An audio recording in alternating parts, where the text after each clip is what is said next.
Hitmaker, I didn't really think of myself as a hitmaker, but I think of my guitar as having the sound to give any track that I play on a better than even shot of being a hit.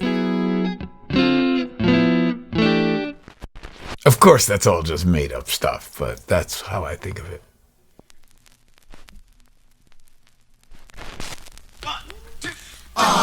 Freak out! You freak, say she. Freak out! Freak out! You freak, say she. Freak out! Freak out! Chic was official end of 76 going into 77. We put out our first record in 1977. Every single song that we put out was a hit. And Grace Jones had become a fan of our second single. She decided that these two new guys would be the producers of what would have been her then next record. The only that we could really understand who she is as an artist is we have to see her live show. The records are one thing, but if we saw her live, we'd really be able to understand and we'd be able to write for her and write with her. We'll show you the way. Freak out! You freak, say she. Freak out! So when Grace called us, she says, what I want you to do is you go to the back door of Studio 54 and you tell them that you are personal friends of Miss Grace Jones. So we knocked on the back door of Studio 54 and the guy slammed the door in our faces and said, "Oh, fuck off." We banged on the door. We get his attention again. He says, "Didn't I tell you to fuck off?" I had that light bulb moment. I just remember this guy going, "Oh, fuck off. Oh, fuck off." So in my head, I'm repeating this in a loop. "Oh, fuck off. Oh, fuck off." So we knew we weren't going to get into Studio 54 that night. And we went to my apartment and we picked up our instruments because we were at my house and we just started jamming. And I started playing, "Oh, fuck off. Fuck Studio 54. Fuck off. Fuck Studio 54. We liked it so much once we started jamming, it was hooky to us, and we knew that a bit before the hip-hop era, we certainly couldn't get "fuck off" on the radio. So with a little writing and rewriting, we wind up with "Aw, freak out." To this day, it's the biggest selling record in the history of Atlantic Records. It's up to you. Sure they can be done. Young and old are doing it, I'm told. Just one try, and you too will be sold. Okay, so the Freak is a really cool guitar part because it's very much in the tradition of what I do when I'm trying to make a guitar part special. So the basic part is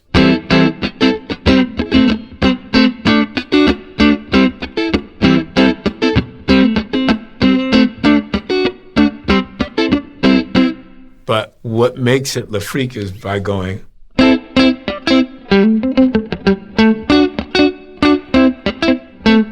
and playing those two things in sync by going.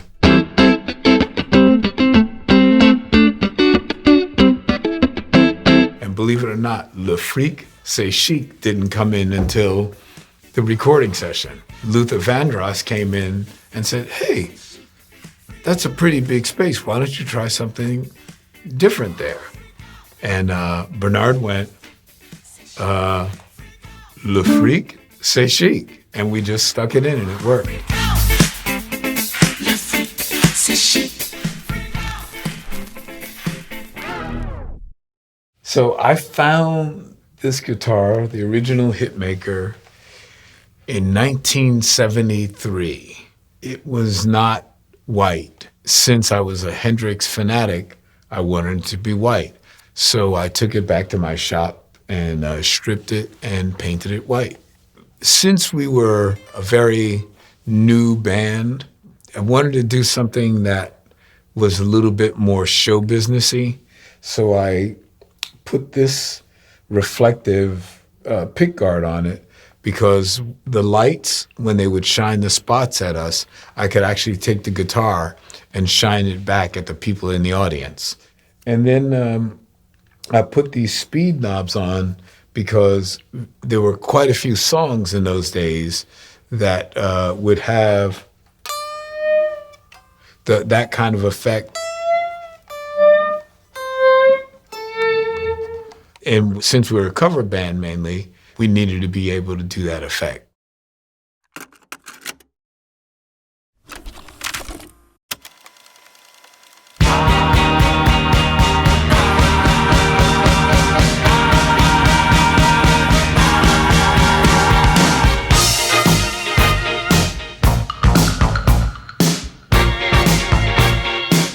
I met Bowie at a after-hours club called the Continental. We didn't talk about rock and roll and pop records at all. All we did was talk about jazz records. And he asked me, would I consider being the producer of his next record? And we went on this wonderful journey. It was probably the most exciting journey of what I would call pre-production in my life. Put on your red shoes and dance the blues. Let's dance to the song they're playing on the radio. David said to me in no uncertain terms that he wanted me to make a hit album. Let's be very clear, a hit album, meaning he wanted every song to be popping like a Chic record or Sister Sledge. He invites me over to his house in Switzerland, and I'm lying in bed one morning, and he bursts into my room, and he says, Nile, darling, I think this is a hit. And he starts playing his folk song, and he was playing something that went like,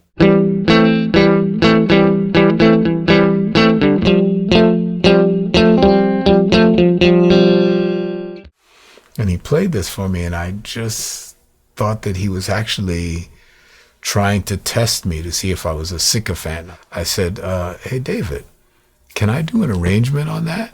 And he said, yeah, I'd love to hear that. My first iteration of it was, but then I knew that he liked jazz, so right away I went to a minor 13 chord. I said, that's cool. But for some reason, it sounded a little dark to me.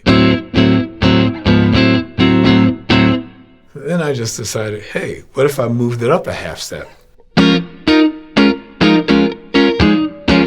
that sounded really bright. And I was like digging that. Then I said, hell, let me move the whole thing up an octave. I also started to chuck. So I went,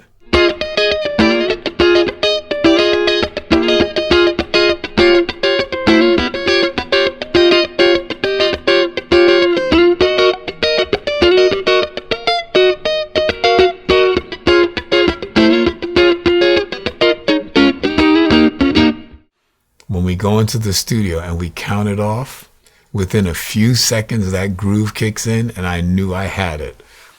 It doesn't quite sound like Let's Dance at the beginning because David is singing what he sang in my bedroom, but by the end now he's starting to get into the groove and he's starting to rewrite and change it, and finally he starts laughing and he goes, all right. He's like convinced. I got it. It works. It's cool.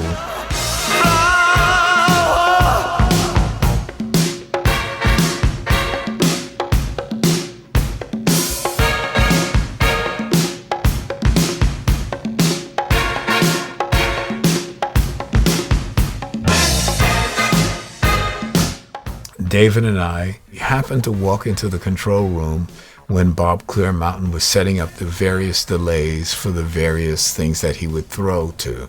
And he had somehow routed the guitar through one of those slapbacks. And at that time that he did that, there were other delays open. So what we wound up having was a multi-tap delay thing going on. And David and I heard that and went, whoa, what the hell is that? So then I just played simply and then let the delays do all the work. And what was cool about it was by playing all upstrokes, it made the voice leading very strong. We both heard it and said to Bob, leave it like that. And Bob looked at us like we were crazy. And we were like, no, that's happening. It's sort of doing what Nile does without Nile having to do it.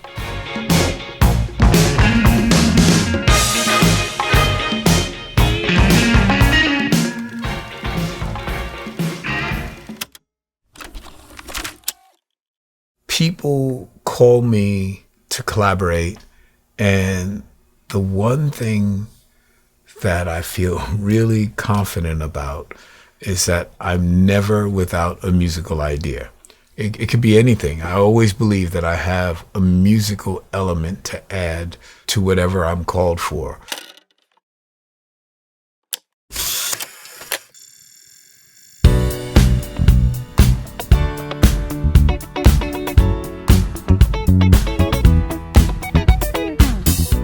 So I met Daft Punk shortly after Bernard died, and they came with their first album. We met at their listening party in New York, and they pulled me aside and they said that they quietly dedicate this album to Bernard Edwards. I didn't realize how much they loved Chic until I finally went and bought the album and opened it up and I see a Chic record laying on the floor, in the gatefold. I'm like, oh, okay, I get it now. The force from the beginning. Love. And they said, Nile, we're in town. We'd like to come to your apartment and play some demos for you. They come to my apartment and they explain the concept of the album to me. They want to do a record as if the internet never existed. And I knew what that meant. They wanted to do this. They wanted to do one of these records. And I said, okay, cool. You don't have to play me any demos. And they said, well, no, we want you to hear where we're coming from. And I said, no, I don't want to hear the demos. I make records on the spot. As a studio musician, I don't know what song I'm going to play before I get there. But when I get there, what I try and do is come up with the most clever part as quickly as possible, because we started out like this, and you had to do records fast. You had to come up with clever parts fast. They were meaningful. They had to groove with everybody. So I get to the studio, they play the first song, and they played the song. I said, now turn everybody off except for the drummer and just let me play. I wrote out the chart and I played to the drummer. And I said, that's the groove to me. The basic part is probably playing something like, and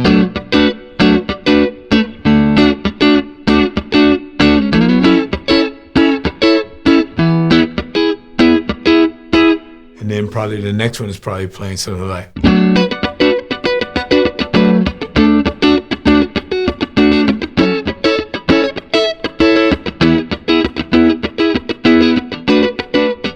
and then there's another one that's going,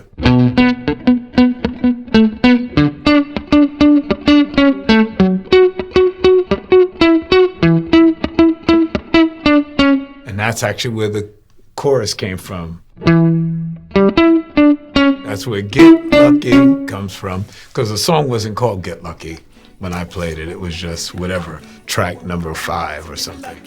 We're up all night to get lucky. She's up all night to the sun. I'm up all night to get some. She's up all night for good fun.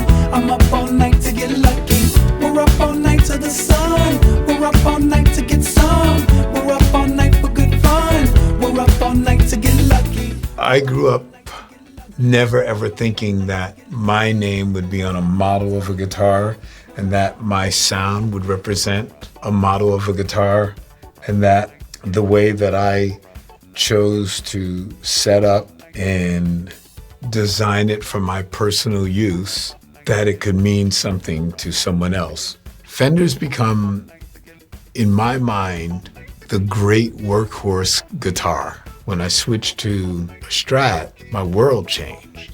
It was as if the guitar found me. It's really super versatile, and they could do a classical session, a jazz session. It's just my baby. It just does whatever I need it to do. What's really interesting is that the Hitmaker is the only Strat that I've ever had that sounds like that. Everybody who's playing a Strat, their Strats have a certain vibe. My Strat plays, I don't know. I don't know how to explain it. If you can think that I would have bought more than 200 of these things in my life trying to find one. And finally, the only way I could find another one was Fender had to make it. We're up all night to get some. We're up all night for good fun. We're up all night to get lucky. We're up all night to get lucky. We're up all night to get lucky. We're up all night to get lucky. We're up all night to get lucky.